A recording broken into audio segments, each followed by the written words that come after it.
Hi అండి.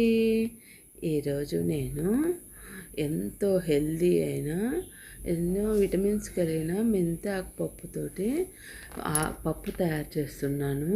దానికోసం first నేను ఒక చిన్న గ్లాస్ పెట్టుకుంటానండి. ఆ గ్లాసున్నర పోసేసి కందిపప్పు బాగా వాష్ చేసేసుకున్నాను. ఫస్ట్ మెంతాకును ఫస్ట్ బాగా ఒలిచి పెట్టేసుకొని 2-3 టైమ్స్ బాగా వాష్ చేసేసుకొని తర్వాత మనము బ్యాళ్ళు కడిగి వాటర్ పోసుకున్నాక దాంట్లోకి ఆకుకూరను వాష్ చేసిన ఆకుకూరను కూడా వేసేసుకోవాలి.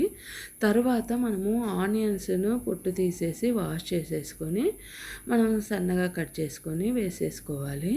అంటే పప్పుకు కొంచెం లావుగా కట్ చేస్తే టేస్టీ అనేసి మేము అలానే కట్ చేస్తానండి. మీరు కూడా ఇలా ట్రై చేసి చూడండి ఒకసారి, ఎంతో టేస్టీగా ఉంటుంది. పప్పు కొంచెం ఆనియన్స్ అనేది లావు తరిగితే వేసేసి తర్వాత దానికోసము చింతపండు, టమాటో ఒక 2 టమాటోస్ వేసామంటే ఎంతో టేస్టీగా ఉంటుందండి. తర్వాత దానికి మనము టమాటో కట్ చేసేటప్పుడు పైన గుడుమ అనేది మనకు తగలకుండా తీసుకుంటే మంచిదండి. లేదంటే మనకు స్టోన్స్ అనేది బాడీలో వస్తాయని చెప్తుంటారు కదా డాక్టర్స్. మనం ఆ పైన ఉన్న గుదుమను తీయకపోతే అది మనకు స్టోన్స్గా మారుతాయంట. అందుకని జాగ్రత్తగా కొంచెం ఎక్కువ పోయినా పర్లేదనేసి నేను కొంచెం బాగా తీసేస్తానండి పైన. తర్వాత అవన్నీ తీసేసి కట్ చేసి మనం చింతపండును కూడా వేసేసుకొని కప్పులో వేసుకొని పెట్టుకోవాలి.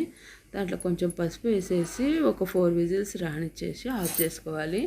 కొంచెం సేపు అయిన తర్వాత ఆవిరిపోయినాక మనం మూత తీసుకోవాలన్నమాట. ఇది మెంతాకు పప్పు కాబట్టి మనము తిరువాత వేసుకొని దాంట్లోనే కొంచెము వట్టి కారం అంటాం మేము, మీరు ఏమంటారో నాకు ఎండుమిర్చి కారం అంటారేమో నాకు తెలిసి మీరంతా.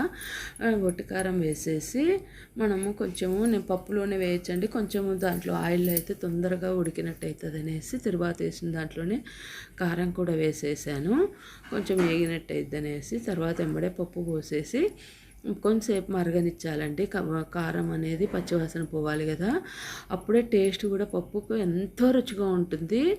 ఇంత కమ్మనైన పప్పు మనము ఎప్పుడైనా తిన్నామా అనేటట్టుగా ఉంటుందండి. కొంచెం బాగా మనము ఉడికించామంటే మెంతాకును బాగా మనము ఉడికిచ్చేసినాక పప్పు అంతటిని బాగా మెదపాలన్నమాట. బాగా మెదిపినాము అంటే టేస్ట్ అనేది బాగా బయటకు వస్తుంది.